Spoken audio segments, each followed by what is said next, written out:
He said I look good. You guys heard it here. I did. I heard it. Said you're better. Hey! What'd you say? But you're used to that. Huh? Nothing.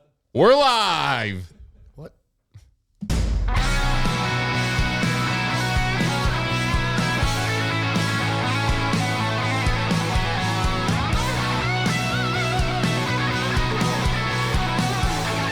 Welcome to the Iron Palace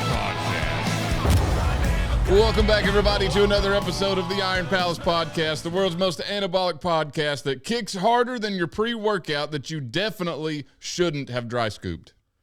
Why not? And then washed down with a monster. That's the Chambly special. That's how you get to work on time and see colors. You get to work on time and you don't bring your car. Yeah. You get to work before you left the house. Yeah. You actually left your house at 7 and got to work at 6. Yeah. Well, that started out with a bang and then ended abruptly. Yeah. Kind of like your heart after all that pre-workout. Yeah. Most people's it kind of just like slowly stops, but after that it's just like a Yeah. one of them numbers. It's about like me after that 1,000-pound pull we done. Felt pretty good, and as soon as we got done, I was like, I'm about Yep. gassed. Well, I mean, hey, we tried it. We tried the 11. We did. I held up my end. Technically, you didn't get it all the way up either, so. Well, because then I was having to lift yours with it, and that gets heavy. Do we have a video of you like immediately pointing it out? Yes. Yes, he does. Yes. Actually, I keep There's meaning. a picture, too. So. Yeah, I mean, immediately. Just I laughed so hard. I was like, look at him all immediately throwing Alan under the bus. wasted no time. Just, It's his fault. It was on your 17th pull of the day. speaking of the pulling 1,000 pounds and stuff, I thought about it this week. You know how we've talked about equipped lifting, Mm-hmm. and then we talked about how you wouldn't call it your 1 rep max, whatever. Yeah. Okay, so how do you feel about like half course 1 rep max? It's equipped. His deadlift. Yep. Yeah. I thought about it because I was watching videos of other strongmen, where they're doing just like casual interviews and they get asked, what's your deadlift or what's your max lift or whatever? Yeah. And they answer, yeah, I've deadlifted 1,000, whatever. Right. We all know that's equipped. Yeah. So But that is the most you have ever pulled. right. Yeah, but it's equipped. And we have said before. But like if I benched 600 in a shirt, I would say, they would say, what do you bench? I'd be like, well, I bench 600 in a shirt. I would give that qualifier. I was thinking about that this week because we talked a lot of smack on equipped lifting. Not smack, but you know what I mean. Yeah. And I was like, technically. Yeah. But I think bench though, I think with bench is the main one because the bench shirt helps so much. Way more than, especially a deadlift suit. Like a suit helps. I'm not trying to say it doesn't help, but Yeah. in comparison, not the same. I mean, look at the You difference. see some people have lower numbers with the suit Yeah. Yeah. versus with. Well, I was going to say, look at the world record bench press 1 rep max for equipped bench and raw bench. Yep. It's 700 pounds different or Yep. something. The world record between a raw deadlift and equipped deadlift is just a couple of 100 pounds. Yeah, it's true. Yeah. So right there shows you that the suit's not doing that much compared to the shirt. The same with a squat suit.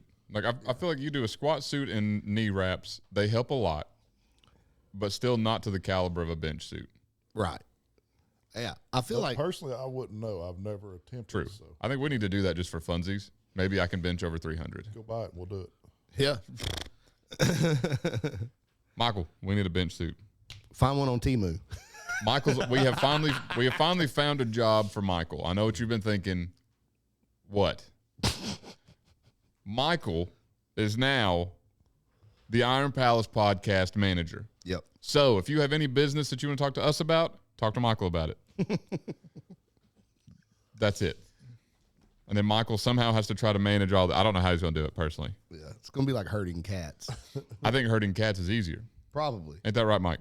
Anyway, so Herding cats strung out on pre-workout. and always on ammonia. So yeah, where do you fall on that? Do you think it's the same as saying that you're 1 rep max? I feel like I would say the most I've deadlifted. Yeah. I would add it. I would add that I did it in a suit, or I did it in a squat suit, or a deadlift suit, or My only caveat that I can think of is, especially if you're competing in strongman, and then someone and you're a big person, because they're allowed in strongman. right? Yeah.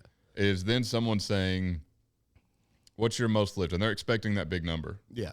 And then if you were to throw in, I deadlift 1,000 whatever in a suit. If this is just a random person that doesn't really go to the gym or know anything about anything in these sports, does that matter? Probably not. But then you go to like Colton Engelbrecht, and you're like, well, he pulled that without a suit, Correct. And straps. Well, he did actually had to use straps for the. I know it's a very debatable topic, but I don't think straps are equipped. I don't either. I have a hard time saying that that's equipped. But in IPF rules, If you can't grip it, you can't lift it. And I see that point, but it's also like your grip is always going to be the limiting factor. Right. Yeah. Always. And so Yeah. if you're doing nothing else. Yeah, because look at the little bunch of muscles here. Yeah.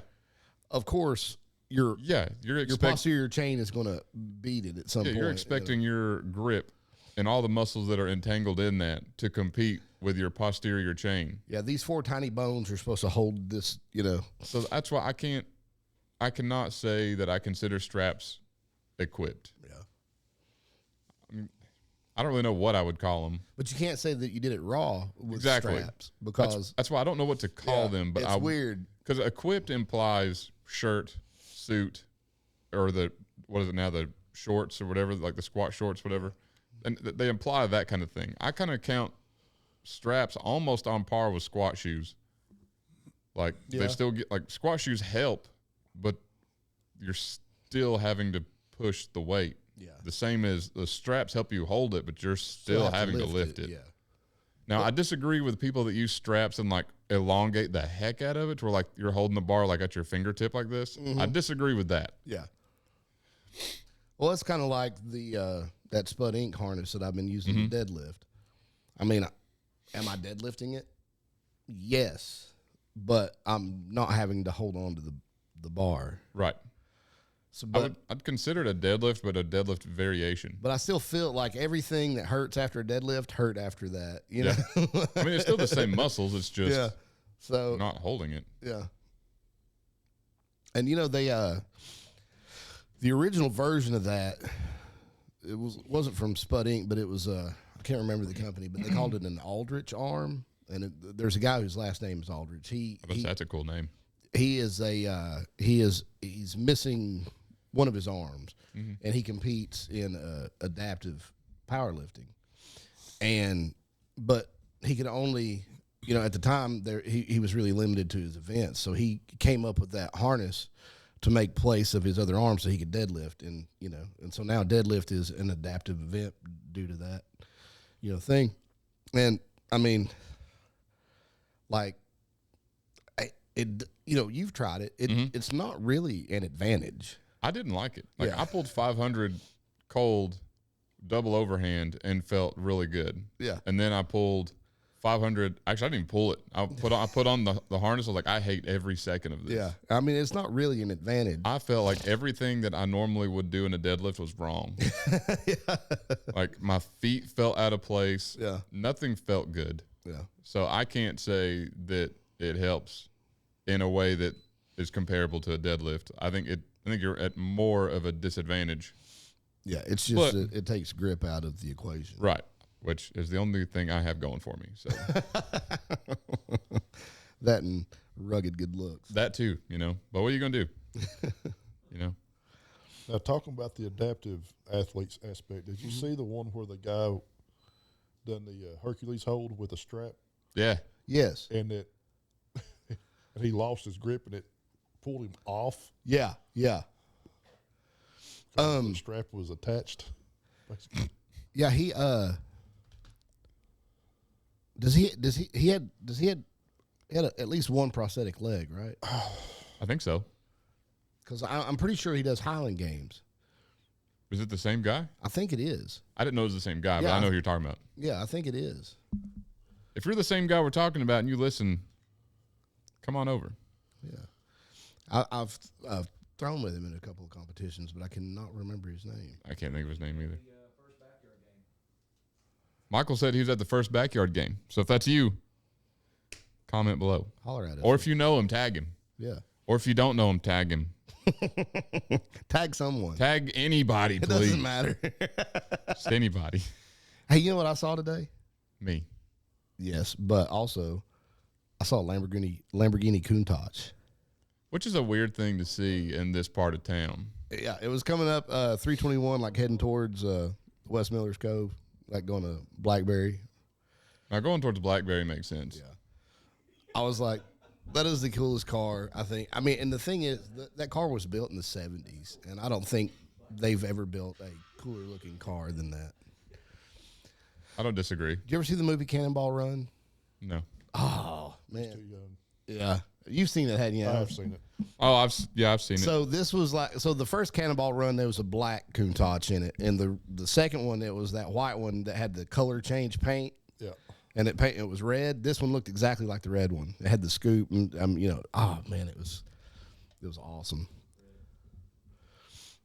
But On a completely other note. sorry, I just had. No. Did y'all see Mitchell Hooper's video about improving strongman? No. Some good points. His very last point is very interesting.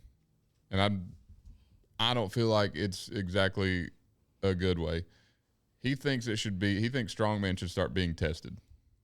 He said, yeah, your records are going to level out over the next couple of years, and you're going to have some drop downs and you're just going to have to reset the book on records, but I don't think I agree. What's his reasoning? Yeah. I can't really remember what the reason was, but I don't agree even whenever he said it. Just because, I mean, like we've got, like if you're wanting to know strongest tested and untested, that's what powerlifting's for. Right. I feel like strongman Strongman is a sideshow. Yeah. It's It's It's supposed to be spectacle. You know, like it's it's like not. Joe Rogan even said. He said, we don't watch strongman expecting to see the strongest average man. Yeah. We watch strongman to see what, superhuman strength. right, what is the absolute most a human body can do, period, bar none. Yeah. So I feel like testing is just backwards to that. Yeah. Because it's not like it's been a secret what you're getting into. Yeah, and I mean, I guess it's a barrier to entry because there are some people that aren't willing to do that. But at the same time, though, that's what it takes. Yeah. I mean, It's the same thing with IFBB pro bodybuilders. I mean, Yeah. like you know how that's going to go. right. Well, look at the tested bodybuilding divisions. Nobody knows anything about them because nobody cares. Oh, and if you see pictures of him, like, dude, that dude's ripped. Oh, wait, but look at Big Rami. Right. Yeah. They're Or like, look at Hadi Chupin. yeah, that guy's ripped. I mean, but he looks like a dude that's walking around Planet Fitness. Yep. You know, I mean, It's like I get the sentiment of wanting a sport to be natural, but I feel like we shouldn't have that division. I mean, if you're going to do it, I guess have a natural division in strongman. yeah. But I wouldn't say as a whole, especially at the pro level. Yeah. I mean, sure, have a tested division and see how well it does.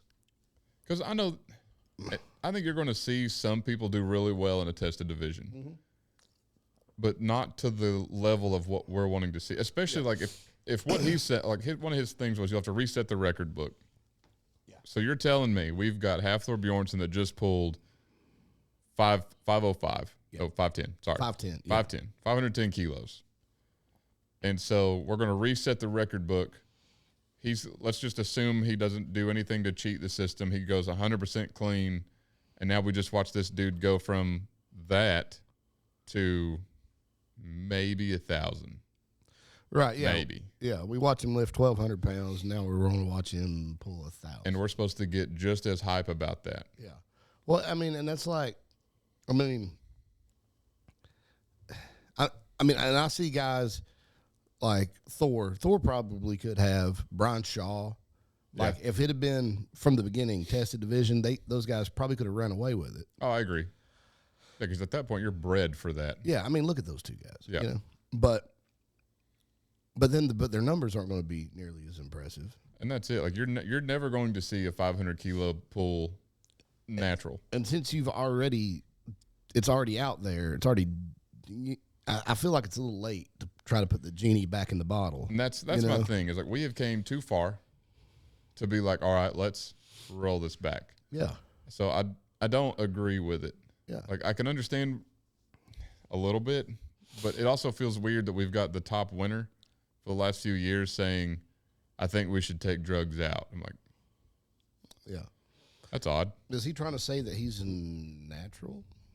There's no way. I mean, like that. Like I could see. You look at him 9 years ago to now. Yeah. Did you see the pictures he posted? Yeah. But that's what I was saying. Like I could see that if he was claiming to be natural. Right. That he, I could see him wanting to do it that way. But the way I took it was kind of like he's not wanting to be on stuff anymore, but he also doesn't want to lose. Yeah. Being on top. Yeah. Which I get it, but the thing is, though, after he's gone through as much stuff as he has, I doubt he'll ever get his system back to where he's not taking something. And I think, especially at the age these people are competing, like just like their actual age, you should know that. Yeah. Like you know that going into the sport. Yeah. And he got started into it a little bit later than most people. So he should definitely know going into that what this is going to do. Yeah. Like what the outcome is, especially nowadays, we are too late into this game. You have seen too many people do this. Yeah. Like you've seen Arnold on the other side. I mean, Lou Ferrigno is definitely the outlier here.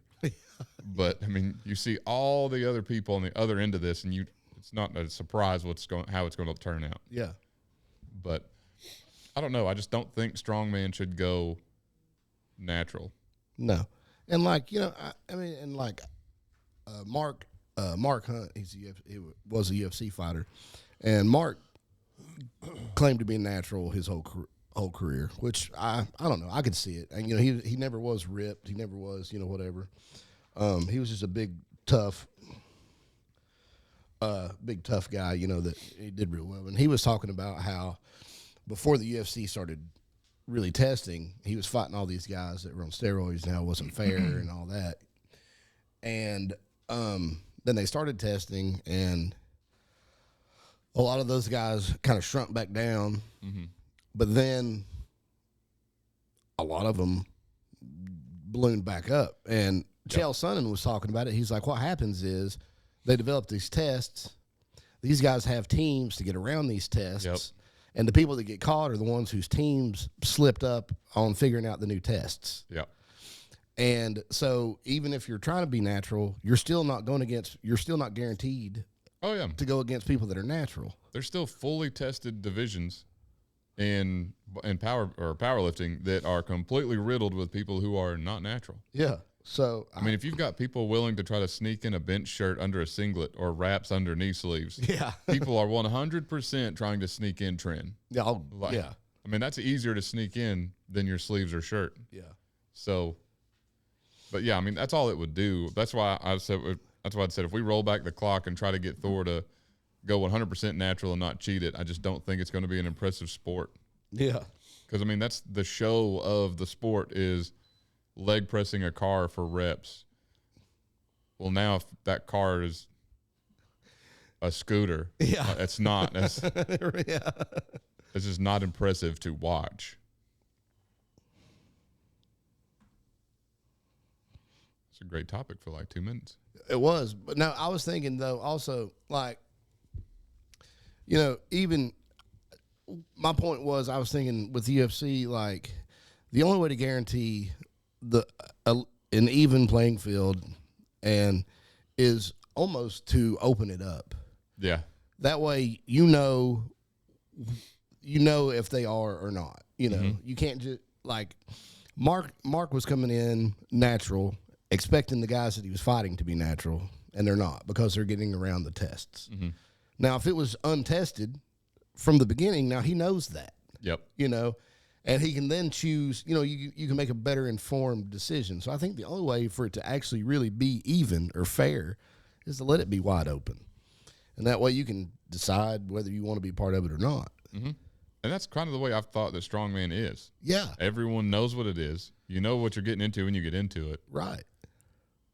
So therefore, it's essentially it is wide open without being said it's wide Yeah. open. Well, it's like Highland Games with us. I mean, Exactly. How many guys do you throw against that are running gear? That I know for sure. I don't know that any I know for sure, but there's a lot of people that I would assume, and not because they're better than me, just kind of in a general sense. So the uproar that happened whenever that email come out for Masters Worlds this year, All about it being tested. yeah, or they was looking into testing, Yeah. Which is for crazy. major competitions. Crazy. Because I mean, My thing with Highland Games, it's not big enough of a sport to be worried about tested and untested. yeah. I mean, like, there's not enough at stake Right. for it. You know. That's it. Like if we're playing for like some real big prize money, okay. Yeah. But we're not. We're competing for an Amazon sword. Yeah.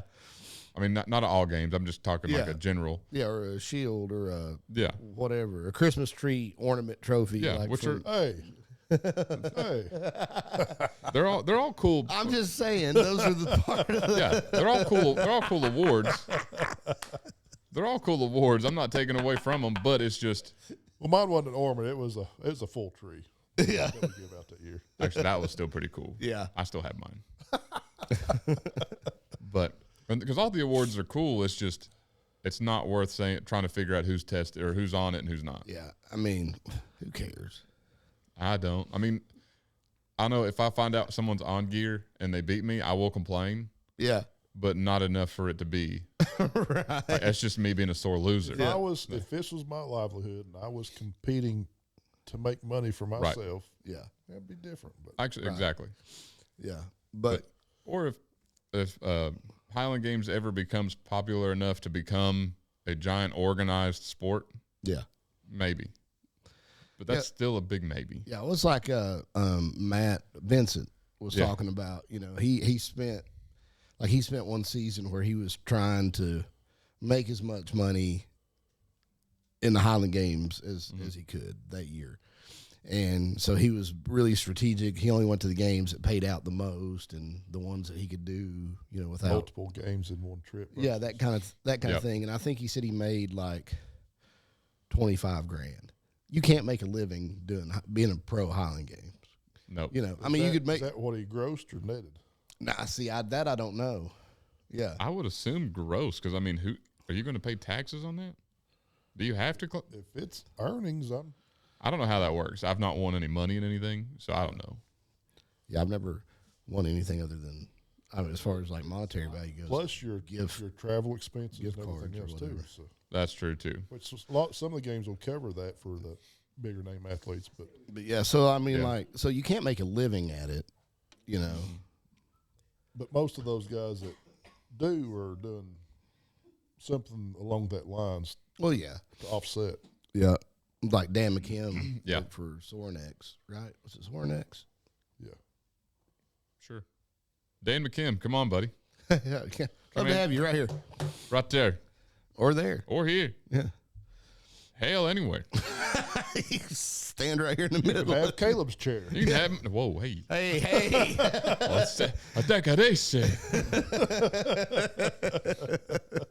But I don't know. I just don't think that testing belongs in Highland Games more so than it doesn't belong in Strongman. Strongman, yeah. I don't know. It's plus it just I'm one of the traditionalists when it comes to Highland Games. I'm really big into this started as a cultural thing, not cultural thing, but like a traditional thing of who's the strongest from where. Yeah. Does not matter how you got that strong or what you did to get there. It's just Who's the strongest? This clan they're not going to drug test you going into battle. Exactly. Yeah. This clan wanted to know who's the strongest between these two clans. Yeah. Who cares who's on what, buddy? We're just going to pick the biggest people, and we're going to figure it out. Yeah. And that's what I've always been about with the sport. And that's why I don't care if it ever becomes this big standardized thing. I don't want to ever become a Highland game sport that throws a shot, because that's not the sport. If you find a perfectly round stone that looks like a shot, okay.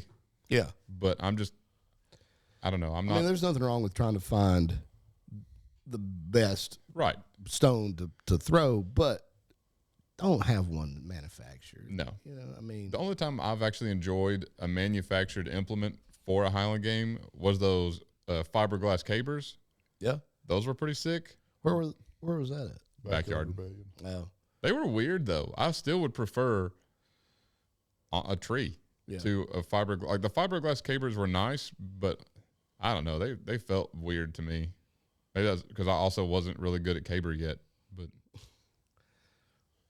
I didn't like them. Yeah. But I mean, I like bragging about the bruise on my shoulder from catching a knot to the shoulder, or just like random stuff. Like I don't know. I'm just big into the tradition of the sport more so than I am the popularity of the sport. Yeah. You do complain about a sheath bag a lot, though. Yeah, because it's the only one I'm really good at. And it's the only non-traditional. Yeah.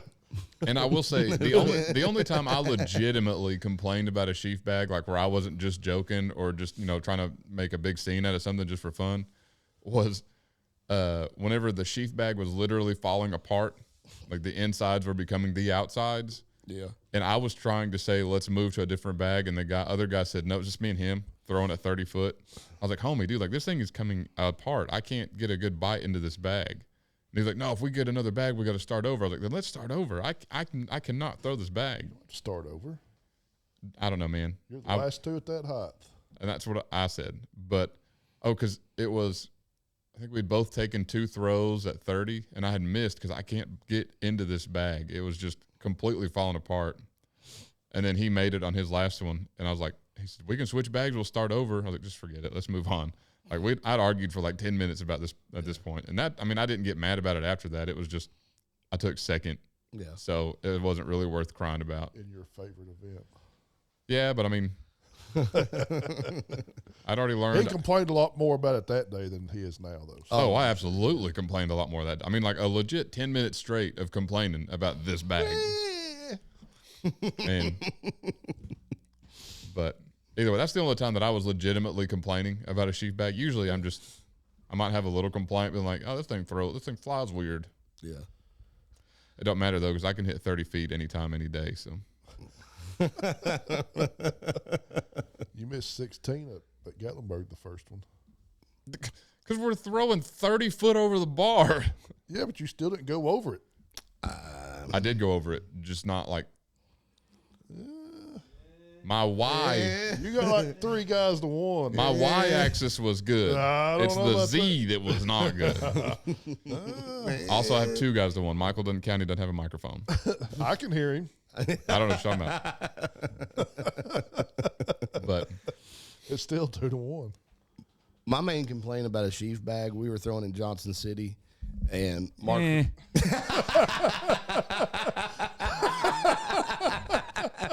a gnat in here or something? Michael said you can quote him on that. You can take that to the bank.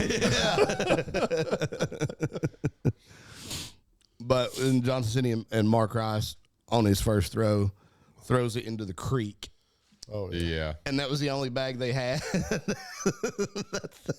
Yeah, they get heavy quick. Yeah. Everybody was afraid they're going to break their fork.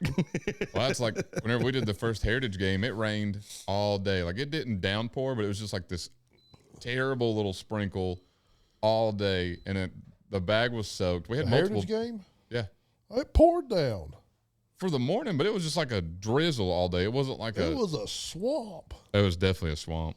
I think, didn't we weigh the bag? It was like 28 pounds or something. It was crazy. Supposed to be a 16. Yeah. It was wild. Yeah. Washed 5 pounds of mud out of that thing. I think my bag is just now right. It'd been like 4 years ago. Man. That would have been a perfect field if it hadn't rained. It actually would have turned out really good. And now they had to go and put turf down, so now we can't use it no more. Selfish. Yeah. Also, I've never known anyone to not complain about stones at a Highland game. Yeah. Not as an event as a whole, just like they pick up the stone and go, "Oh my God." Yeah. Like I've not heard anyone ever pick up the Braemar stone and go, "This is a good feeling stone." Yeah, it's either like this one. Is this too heavy? This is heavier than a normal Braemar. Yeah. Or Where does it fit? Or it's shaped so weird. Yeah. There's no good balance point on it. Yep. Yeah. I mean, I I'm complained before I even picked the rock up because I Oh. just hate stone. 100% agree with you. 100% agree. And that's one I will never not complain about. But I've never heard anyone walk up and say, "Man, that's a good feeling stone." See, I like stone, I can't stand it. Hate them. and I want one to be as awkward as possible, because the guys that are really good shot putters, it screws them up. I mean, that's a good point. Because, I mean, my stones aren't going to change no matter what the stone looks like because they're just that bad. So it doesn't matter. Yeah. So to that point, yeah, I mean, that makes sense. Like, I like an awkward stone. I want it to be weirdly balanced. I want it to be a little on the too heavy side. As a weirdly balanced individual, I understand.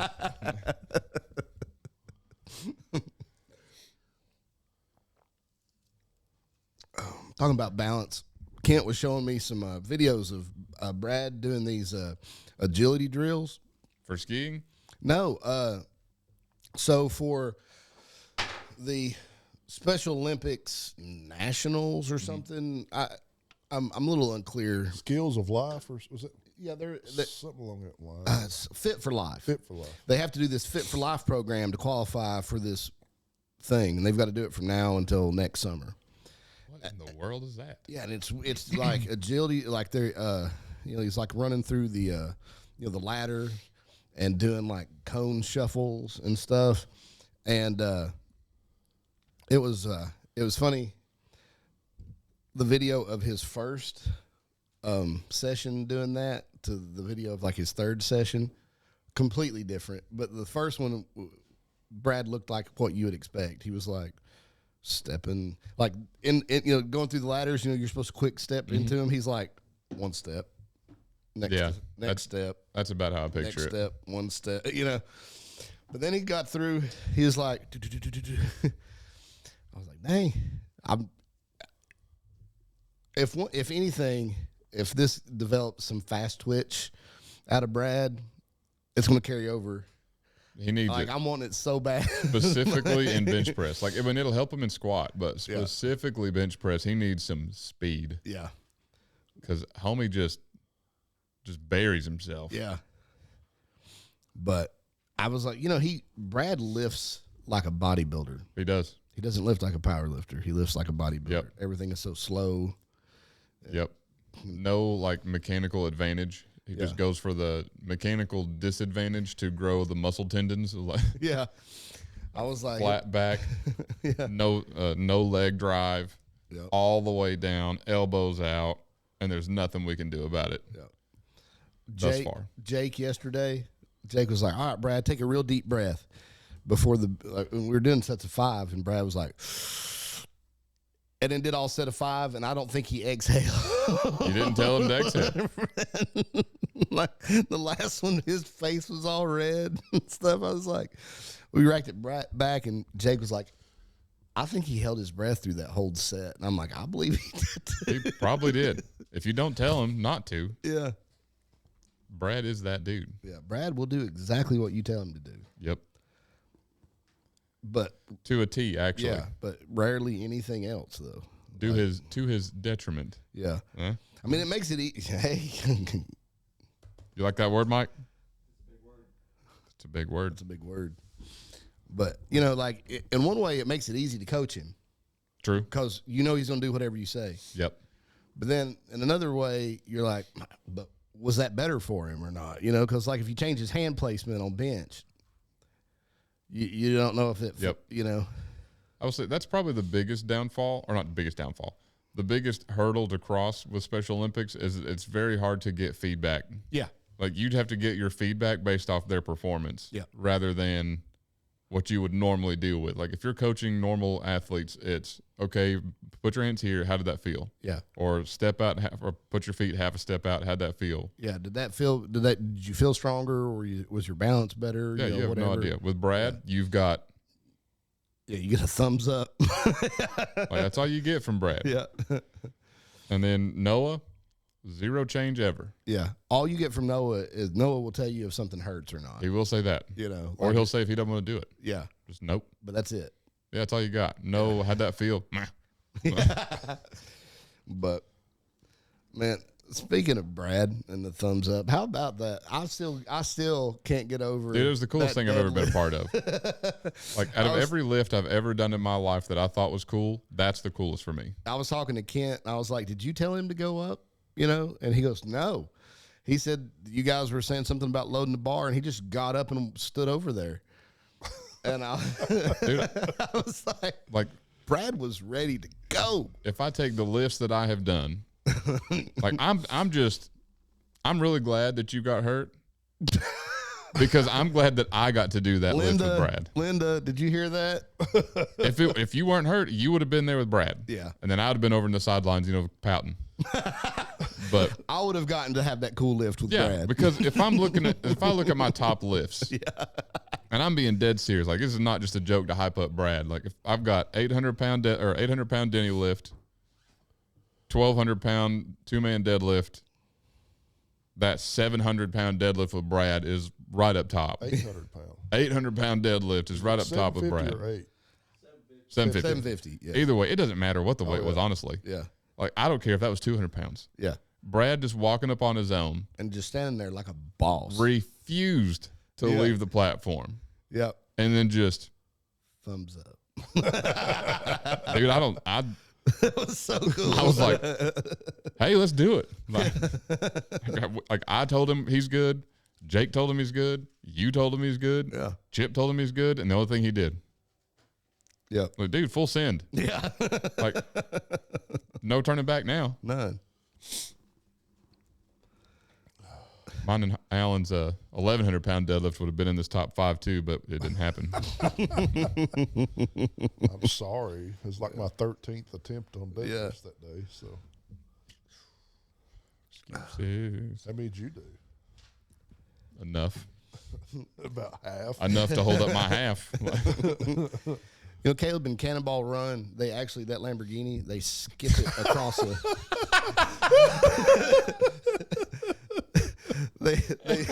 and we're back to Cannonball Run. They skipped the Lamborghini across a river, You'll have to go watch that. It's a good movie. and it's a practical stunt. It's not CGI because the movie came out in like '82. So that makes it a practical stunt? Yeah. When did Star Wars come out? Actually happened. Yeah, I mean they actually managed to skip It was at the very beginning of the movie too. a Lambo across the. I heard it was at the very beginning of the movie too. Yeah. Yeah. Dang, that's crazy. It is, man. You need to watch it. I wanted a Lamborghini Countach ever since then. That's Supposedly you could float a Volkswagen Bug too, but that doesn't work. Yeah. A buddy of mine tried to float his. He backed it off into a pond and it sunk. He's just standing on the side of the pond like, Well, that didn't work. they said it would work. Daggone. Go. That's the craziest thing I've heard. I mean, I guess they did it in Herbie, didn't they? Yeah. Yeah. Didn't they also skip it in Herbie? Herbie done a lot of stuff. Herbie has done a lot of stuff. Yeah. But not Herbie Hancock. No. Herbie the Love Bug. Herbie the Love Bug. Yeah. Yep. All right, I'm done. Go ahead and talk about whatever you want to talk about. I don't know. Now I want to know what else happened in Cannonball Run. A lot of cool stuff. All right. Movie date night for the podcast. Yeah. Cannonball Run 1 and 2. There's 2? Yeah. The two girls in the car that. Yeah. Young boy, that was pretty impressive. The hand sign is what got me. Well, that's what she done. The cop would pull over. She'd zip her shirt down to and open her top up. That's how I get out of tickets also. I was about to say, like, does that work Yeah. men? Just Excuse me, officer. What was the problem? And then that one time had a female officer walked up, gave her the ticket or something.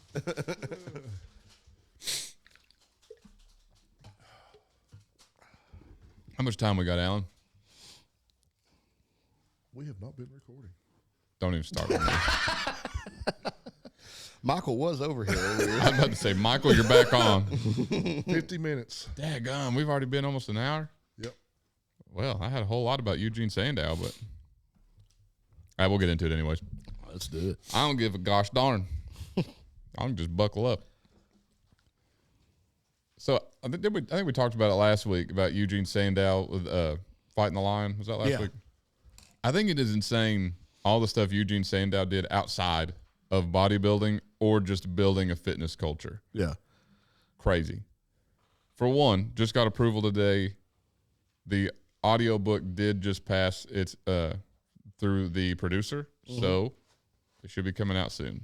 Oh. So, but my thing is, I think this book is fantastic and that anybody needs to read it or listen to it, no matter who it's from. You don't have to listen to mine. I'm partial to mine. But it is a fantastic book that I think everybody should read. Just good luck finding it. Apparently, it's a really hard book to find in English. Either way. Is your version in English? No. Little known fact about Caleb. It's in Cantonese. I speak Cantonese. Borderline fluently. Yeah. And here is a quote from it. In English or Cantonese? Well, it's going to be Cantonese, but now I guess that's a good point. I'll just say it in English. I think you should at least give us a few words of Cantonese. I don't even know what Cantonese sounds like. Like I was fully prepared to do something, but I have no idea what it sounds like. He was getting ready to upset a lot of people. Yeah, that's what I was like. I could be so far off, and then we are definitely canceled before we even got started. Yeah, better stick to English. Yeah, we'll just stick to. I barely do that. All right, so we'll keep it shorter because I mean this chapter is. None of the chapters are terribly long in this book. The whole book, cover to cover, is 99 pages. So I think the recorded version is 2.5 hours straight. So if you want a good listen for about 2.5 hours, check it out.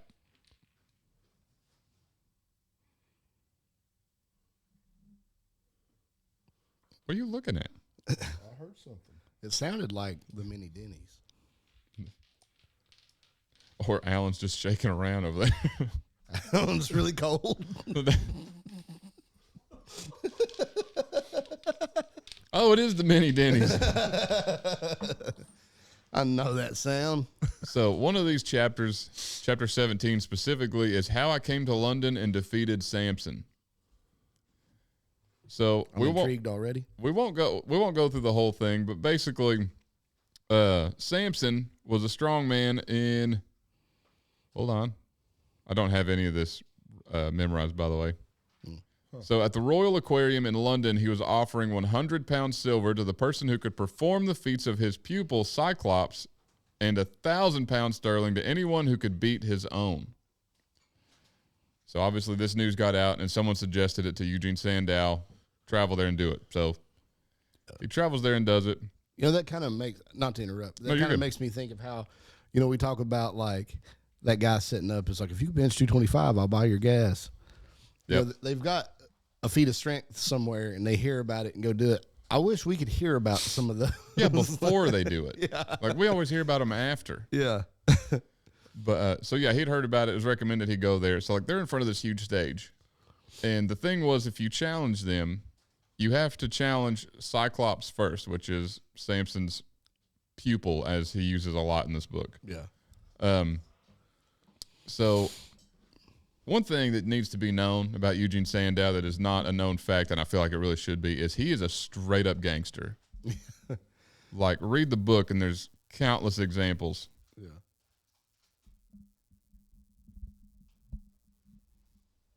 There's countless examples of how he is a straight up gangster. Like, another tidbit from the book is a kid smoked in his hotel room in America, And whenever he said, hey, I need to get ready, will you clean my shoes while I get ready? And he said, no, I don't do that. And then sat on his couch and started lighting another cigarette. So Eugen Sandow picks him up by the collar and the pants and then drags him over the ledge of a 16th floor building and holds him out by the collar. And when the boy panicked, he said, as long as my hand is closed, you have nothing to fear. He said, but if you disrespect me like this again, I will bring you back here and open it. I was like, my God. like, Did he shine his shoes after that? He actually didn't say. I bet he quit smoking in his room, though. He did that. But my favorite part was that the manager of this hotel walked up to this in action and started apologizing to Eugen Sandow.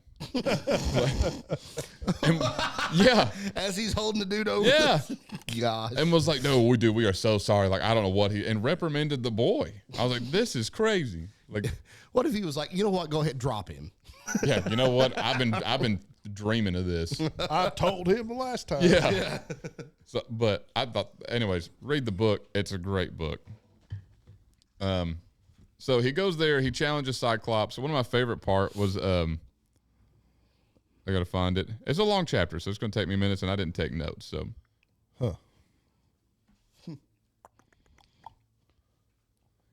So the first time he challenged Cyclops, and he went up there, and everyone just started making jokes about how he's small. Because Eugen Sandow is a small person. Doesn't mean he's not jacked or strong. It's just like compared to people you were thinking of that are doing feats of strength, he's not that big. Yeah. Because usually these strong men, at least for the time, too, they're larger than most of the. I mean, now they still are. I guess that's just kind of the thing. So. Yeah, so right here it is saying, seeing me in an evening dress, the audience were unable to realize that I stood the slightest chance of defeating the strongman and his pupil. They even shouted to Samson not to heed me, but to go on with his performance. It seemed evident to them that I was unequal to the task that had been undertaken, and Samson himself burst out laughing when he saw me. He said, the coolness and indifference of this first reception in London were not perhaps unnatural, for in evening dress there was nothing, as everyone said at the time, especially remarkable about my appearance. But when I took off my coat and the people could see the muscular development, the tone of indifference changed immediately to the surprise and curiosity. Yes. So they go through a lot of feats of strength, like putting 200-pound dumbbells overhead with one arm, holding 56-pound weights out at arm's length, all the way until at the end of it, again, to reiterate that he is a gangster. Hey, there's a lot of words. I can't find what I'm looking for. But now all this was against Cyclops. This is still Cyclops. Yeah. So at the end of it, they said, this is all a show, whatever. And he said, we can keep going. I'll do 20 more of these if you want. Because they were saying, we'll do one more, and that'll be the deciding factor of who wins. Yeah. And he said, I can do this all day. I'll do this 20 more times if you want. I'm paraphrasing, but this is all in the book. Yeah. And so they had settled on doing another one. They did it. Eugene won. So then he said, all right, let's just go, Samson. Well, Samson started backing up then. He was like, whoa, I'm not prepared for this today. We will do this another day. So the 100-pound sterling was paid. Yeah. That's very crucial here to what happens later. So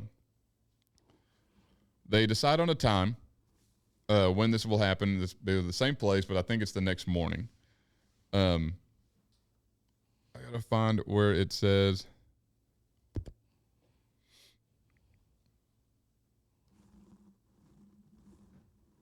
Dave would have had notes. Dave would definitely not have notes.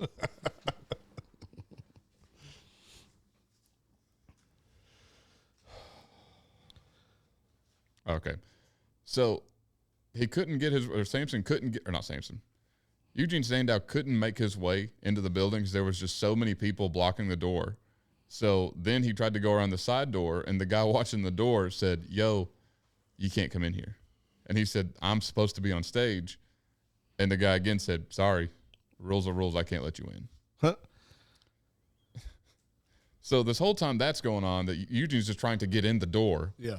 Samson is on stage really living this up, saying, see, he does not come. I thought he would not meet me. I will give him 5 minutes, nay, 10 minutes more. And he took out his watch, and the minutes were speeding, and still Samson stood alone.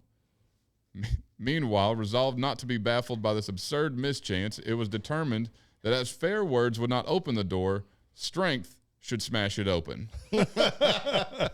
A blow well directed, and the door burst from its hinges. The man inside was slightly injured by this rough method, but a 10-pound note served to solace one's feelings and to heal his wounds. It's like, sorry about that. Here's $10. Exactly.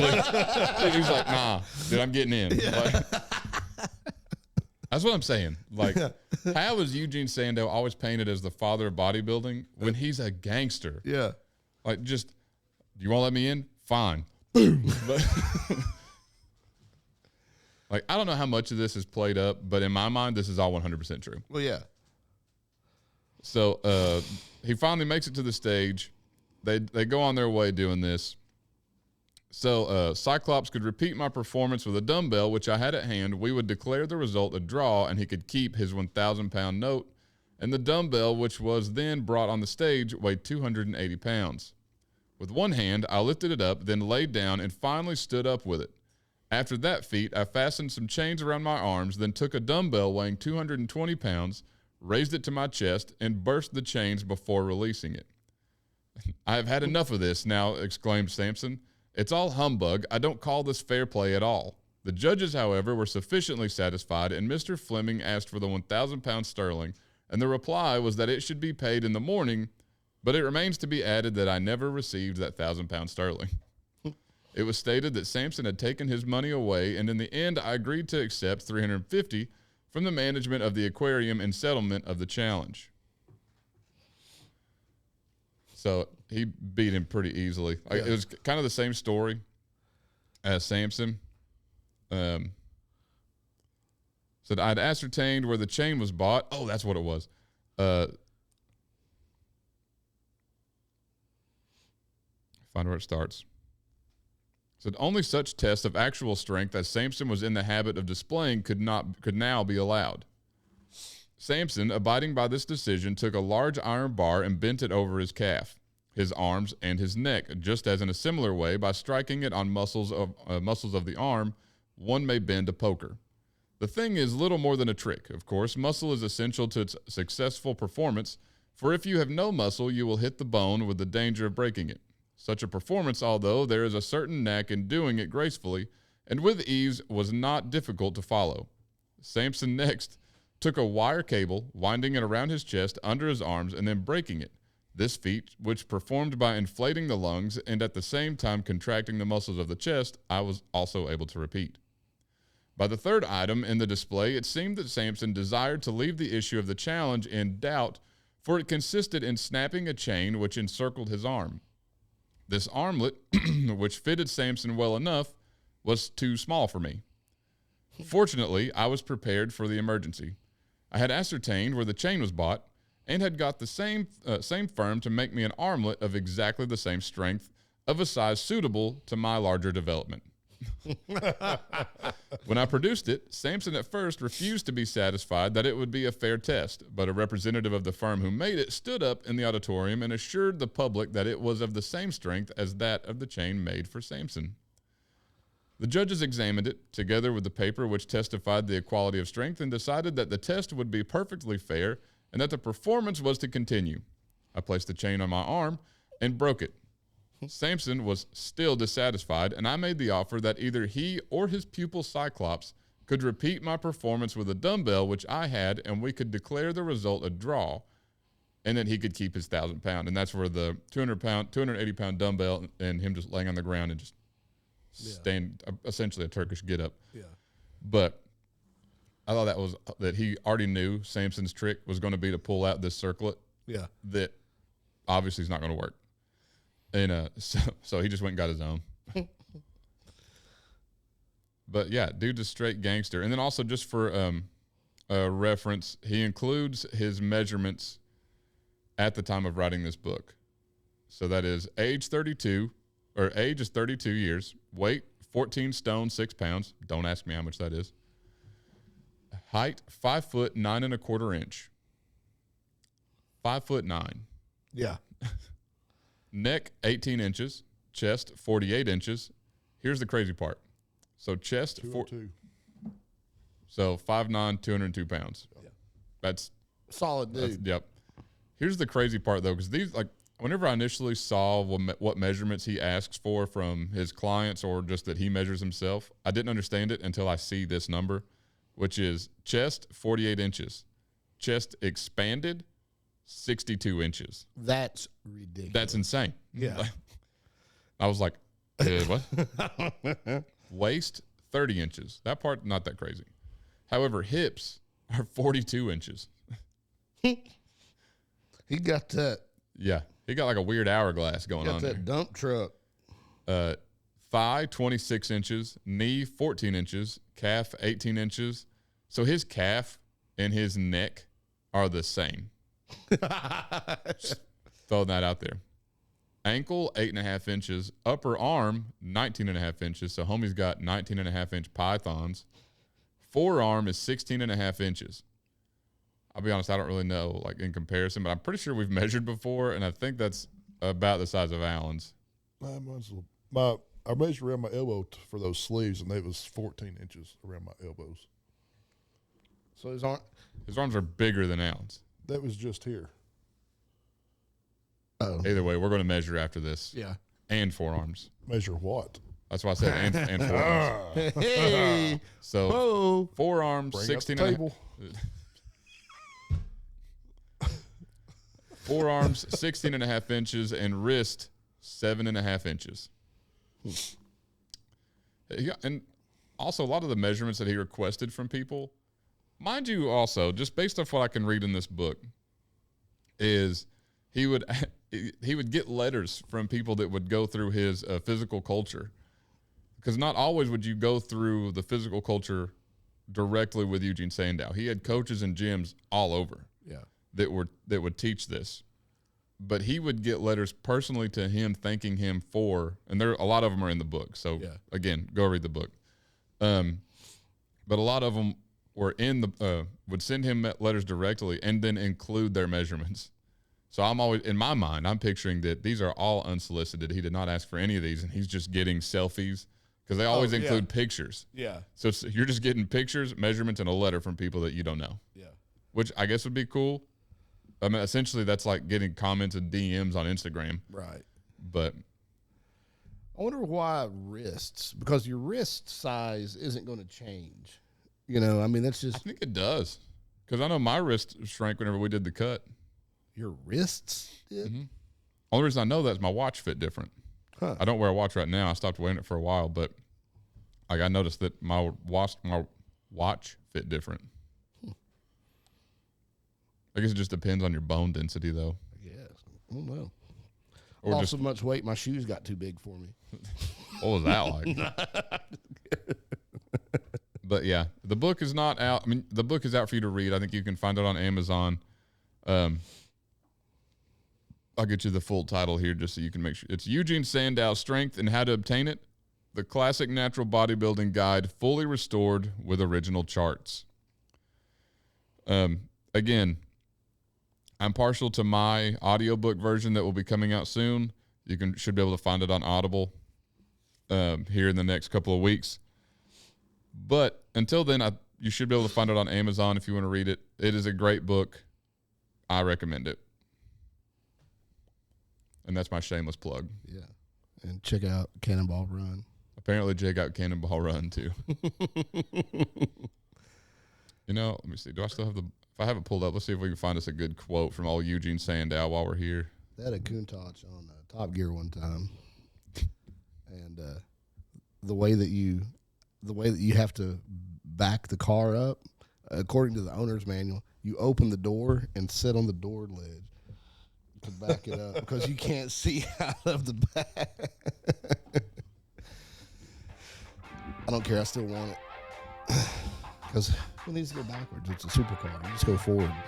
It's true. If you go forward enough, eventually you'll get where you went. Yeah.